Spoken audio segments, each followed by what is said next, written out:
लुटेरी बीवी।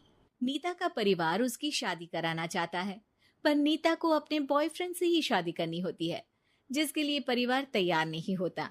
इन्हीं सब उलझनों के बीच नीता के पापा उसकी मर्जी के खिलाफ राघव और नीता की शादी करा देते हैं। शादी ਤਾਂ ਤੁਸੀਂ ਮੇਰੀ ਕਰਾ ਦਿੱਤਾ, ਹੁਣ मैं भी देख दिया ए परिवार खुश किवें रहंदा है। अपने गुस्से के चलते नीता शादी के अगले ही दिन से परिवार में सबको उल्टे जवाब देना, किसी की कोई बात ना सुनना और अपने मन मुताबिक रहना शुरू कर देती है, जिससे घर में सबको दिक्कत होती है, लेकिन नीता को कोई कुछ नहीं बोलता। एक दिन सास नीता के पास आती है। बहू की गल, तुसी किवें नाल या किसी गल से नाराज हो? तुहानू मेरी फिक्र करन दी कोई लोड़ नहीं, मैं ठीक हाँ। ऐसा बोल नीता वहां से चली जाती है, पर सास की बात उसके मन में रह जाती है। शादी के अगले दिन से ही मैं सब दे नाल किन्ना औखा बिहेव किता, फिर भी आ मेरे तो इन्ने प्यार नाल गल किवें कर सकदी आ। मां नू नफरत करनी नहीं आउंदी, ऐस करके वो सोचती आ कि एक ना एक दिन तुहाड़ा गुस्सा भी खत्म हो जाऊगा। यह कदे नहीं हो सकता। इससे पहले राघव कुछ बोलता, नीता का मोबाइल बजने लगता है, जिस पर राघव वहां से चला जाता है और नीता फोन पर बात करने लगती है। जिसके बाद अगले दिन से नीता की जैसे ही आत्मा बदल गई हो, वो बिना किसी के बोले घर के सारे काम कर देती है। उसकी ऐसी काया पलट देख राघव और उसकी माँ हैरान रह जाते हैं। बहू तबियत शबियत ता ठीक सी? तबियत छड्डो मां, मैनू लगदा इसदा दिमाग हिल गया। तुसी दोनों की गल करी जांदे हो? मैं ठीक आ ते मेरा दिमाग भी। बस आज रियलाइज हो गया कि मैं अपने गुस्से विच कितना प्यारा परिवार ठुकरा रही सी। नीता की बात सुनकर सब बहुत खुश होते हैं और अब नीता सास की सेवा से लेकर पति की हर बात मानने लगती है, जिसकी वजह से कुछ ही समय में घर की सारी भाग दौड़ उसके हाथों में आ जाती है। उसी के साथ सास और राघव भी हर काम के लिए नीता पर ही डिपेंड हो जाते हैं। नीता, मेरा लैपटॉप किथे आ? बहू मेरी दवाइयां। अब नीता अच्छी पत्नी और सर्वगुण संपन्न बहू बन गई होती है और इसी तरह विश्वास जीतते हुए एक दिन तिजोरी की चाबियां भी उसके हाथ में आ जाती है। ऐ हुई ना गल, हुन आएगा जिंदगी विच स्वाद। तिजोरी की चाबियां हाथ में आती ही नीता एक रात सास और पति के सोते ही सारे गहने और कैश लेकर घर छोड़ अपने बॉयफ्रेंड के पास चली जाती है। रवि, मैं आ गई, अब सानू कोई अलग नहीं कर सकता। ते वेख, मैं सारी ज्वेलरी ते कैश भी साथ ले आई। नीता की ये बात सुनकर रवि खुश हो जाता है और वो दोनों साथ रहने लगते हैं, जिसमें नीता पूरा समय काम करती है तो रवि उसके लाए पैसों पर ऐश करता रहता है।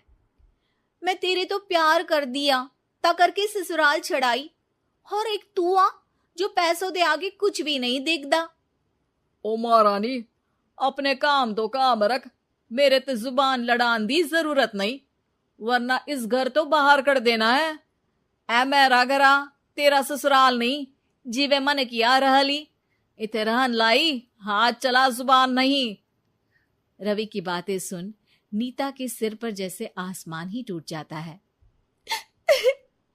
एक तेरे करके मैंने अपने मां पियो नाल उस भले चंगे ससुराल नु भी धोखा दिता, ते तू छड्ड परे, मेरी ही गलती आ जे आखा उत्थे तेरे प्यार दा पर्दा डाल उस दिन फोन ते तेरी गलना विच आ गई। जे नहीं आउंदी ता आज खुशी नाल उथे ही बैठी होनी सी। ए भाषण उन्ना दियो जिससे इसका फर्क पड़े, मेरे कॉल नौटंकी नहीं। रवि वहां से चला जाता है और नीता रोती पछताती वहीं बैठ जाती है। हाय रब्बा, ए मैं की कर दिता, उस घर विच भी वापस नहीं जा सकती। एक ता घर छोड़ा, नाल चोरी भी की, कोई मेहणु माफ नहीं करूंगा। घर कैसे वापस जाए इसी डर से नीता रवि का घर छोड़ नहीं सकती। इसी तरह दिन बीतते हैं और उन्हीं के साथ हालात बद से बदतर होते जाते हैं। अब रवि पैसों और अपनी मनमानी के लिए नीता के साथ मारपीट भी शुरू कर देता है, जिससे परेशान होकर एक दिन नीता उसे छोड़ अपने ससुराल वापस आ जाती है। जिसे वहां देख राघव गुस्से से लाल हो जाता है। हूं नहीं थे की लेना या हमारी जिंदगी के साथ घर ता तो पहले ही बर्बाद कर गई सी। जान दिया, मेरी गलती माफी लायक नहीं। मैं कमली सी उस ढोंगी नु सच्चा प्यार दे इस सच्चे प्यार नु बोझ समझती बैठी। मैनू माफ कर दो। जे मेरी नूर रानी समझ गई आ कि उस तो गलती हुई आ, फिर किस बात का रुसना मनाना। केड़ी नूर रानी? रानी बोलन जोगा इसने केड़े झंडे गाड़ दिए? मां याद कर, तेरे घर विच चोरी कर बहू ते पत्नी सब रिश्ते तोड़ भाग गई सी। और फिर की मानता रहिया, गलती हो गई सी। एक गलती ता रब भी माफ कर देता ते तू और मैं ता सिर्फ इंसान ही आ। माफ कर दे, मैं बोल रही आ ये दोबारा कदी कोई गलती नहीं करेगी। इसदा नहीं ता मेरा ही भरोसा कर ले। ठीक आ, जिवे तुहानू ठीक लगे, पर इसे बोल दे मेरे कोलो कोई उम्मीद ना रखे। तुसी जीवे कहोगे। अब सास हर रोज राघव को मनाने की कोई ना कोई नई तिकड़म बताकर नीता को उसके पास भेजती रहती है, जिससे कुछ समय बाद नीता का पछतावा और कोशिशें देखकर राघव भी उसे माफ कर देता है।